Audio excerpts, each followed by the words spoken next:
Welcome to Rudra cooking. இன்றைக்கி நம்ம ருத்ரா குக்கிங்கில் அருமையான ஸ்வீட் செய்ய போகிறோம். அந்த ஸ்வீட்ஸ் எப்படி செய்யுதுன்னு நம்ம வீடியோக்குள்ளே போய் பார்க்குறதுக்கு முன்னாடி நம்ம சேனலை மறக்காமல் சப்ஸ்கிரைப் பண்ணிக்கோங்க. சமையல் பண்ணுங்கள், ரொம்ப ரொம்ப சந்தோஷமாக இருங்க. வீடியோவை பார்த்துட்டு அப்படியே போயிடாதீங்க. தயவுசெய்து கொஞ்சம் சப்ஸ்கிரைப் பண்ணிக்கோங்க. உங்களுக்கு தேவையானவங்களுக்கு ஷேர் பண்ணுங்கள். இப்போ அந்த ஸ்வீட் எப்படி செய்யுதுன்னு நம்ம வீடியோக்குள்ளே போயிட்டு பார்க்கலாம்.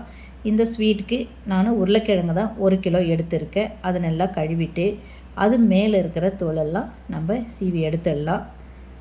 இப்படியே இந்த 1 கிலோ உருளைக்கிழங்கையும் தோலெல்லாம் எடுத்துட்டு நல்ல உருளைக்கிழங்கை நம்ம வாங்கி வச்சுக்கணும். அல்வா அப்போ தான் டேஸ்ட்டாக இருக்கும். இப்போ இந்த உருளைக்கிழங்கை நம்ம கட் பண்ணி ஒரு பவுலில் சேர்த்துக்கலாம்.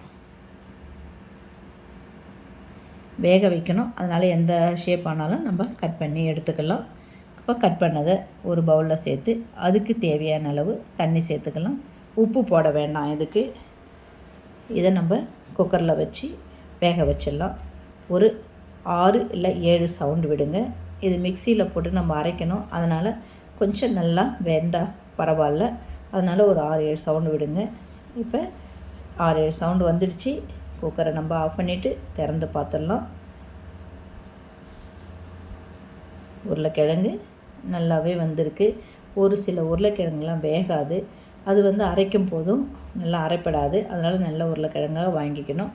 இப்போ இந்த உருளைக்கிழங்கு ஆற வச்சு ஒரு மிக்ஸி ஜாரில் சேர்த்துக்கலாம். இது மொத்தமாக சேர்த்து அரைக்க முடியாது, அரைச்சா கஷ்டமாக இருக்கும். அதனால் பாதி பாதியாக போட்டு அரைச்சி எடுத்துக்கோங்க. அரைச்சி எடுத்ததை ஒரு பவுலில் நம்ம சேர்த்துக்கலாம். இது கரெக்டான பதம். இந்த மாதிரி இருக்கிற எல்லா உருளைக்கிழங்குமே நம்ம அரைச்சி எடுத்துக்கலாம். அரைச்சி எடுத்து நம்ம இப்போ அல்வா செய்ய ஆரம்பிச்சிடலாம். இந்த உருளைக்கிழங்கு அல்வா செய்யறதுக்கு ரொம்ப ஈஸியாக தான் இருக்கும். சாப்பிட்டாலும் அவ்வளோ டேஸ்ட்டாக இருக்கும். நம்ம வாயில் வச்சாலும் அந்த அளவுக்கு கரைஞ்சி நம்மளுக்கு அவ்வளோ டேஸ்ட்டாக இருக்கும். இப்போ இந்த உருளைக்கிழங்கு அல்வா செய்யறதுக்கு நம்ம இருக்கிற எல்லா உருளைக்கிழங்குமே அரைச்சி ஒரு பவுலில் சேர்த்துருக்கேன் இல்லையா. இப்போ இதுக்கு ஒரு கடாய் வச்சுருக்கேன். இந்த கடாயில் 100 ml நெய் சேர்த்துருக்கேன். அந்த நெய்யில் அரைச்சி வச்சுருக்க அந்த விழுதெல்லாம் நம்ம சேர்த்துக்கலாம். சேர்த்து கொஞ்சம் நல்லா கலந்து விட்டுக்கிட்டே இருக்கணும். அடி பிடிக்காமல் கலந்துக்கிட்டே இருக்கணும்.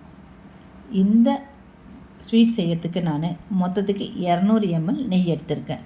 அதை மொத்தமாக சேர்க்காமல் நம்மளுக்கு தேவைப்படும் போதெல்லாம் கொஞ்சம் கொஞ்சமாக சேர்த்து அதை நம்ம நல்லா கலந்து விட்டுக்கிட்டே இருக்கணும். இது கடாயில் அடி பிடிக்காமல் நல்லா உருண்டு திரண்டு வர வரைக்கும் இதை நல்லா வேக வைக்கணும். இப்போ நெய்யெல்லாம் அப்சர்வ் பண்ணிக்கிச்சு. நம்ம இன்னும் இது கூட ஒரு 2-3 ஸ்பூன் நெய் சேர்த்து மறுபடியும் நம்ம நல்லா கலந்து விட்டுக்கணும்.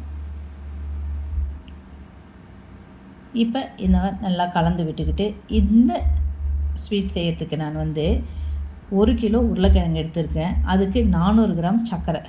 இந்த 400 கிராம் சர்க்கரை சேர்த்து கலந்துக்கலாம். உங்களுக்கு இன்னும் இனிப்பு அதிகமாக தேவைப்பட்டால் உங்கள் டேஸ்ட்டுக்கு தகுந்த மாதிரி இன்னும் சேர்த்து குறைவாவோ கூடவோ சேர்த்து நீங்கள் செஞ்சுக்கலாம். இந்த இனிப்பு சர்க்கரை சேர்த்த உடனே அது கொஞ்சம் தண்ணியாக ஆகிடும். அதை மறுபடியும் நம்ம கட்டியாகிற வரைக்கும் கலந்துக்கிட்டே இருக்கணும். இப்போ சர்க்கரையும் போட்டாச்சு, நெய்யும் போட்டிருக்கோம். நெய் இதுக்கு தேவைப்படுது. இன்னும் ஒரு 2 ஸ்பூன் நெய் சேர்த்துக்கலாம். நெய் பிரிஞ்சு வரணும். அந்த அல்வாவிலேருந்து நெய் பிரிஞ்சு வரணும். அந்த அளவுக்கு அதை வேக வைக்கணும். இப்போ நல்லா குக் ஆகிடுச்சு. இப்போ பாருங்கள், நெய் அதிலேருந்து பிரிஞ்சு வந்திருக்கு. கடாயிலும் கொஞ்சம் கூட ஒட்டலை பாருங்கள். இது கரெக்டான பதம். இந்த பதம் வந்த உடனே ஒரு தட்டில் நெய் தடவிட்டு இந்த அல்வாவை நம்ம அதில் சேர்த்துடலாம்.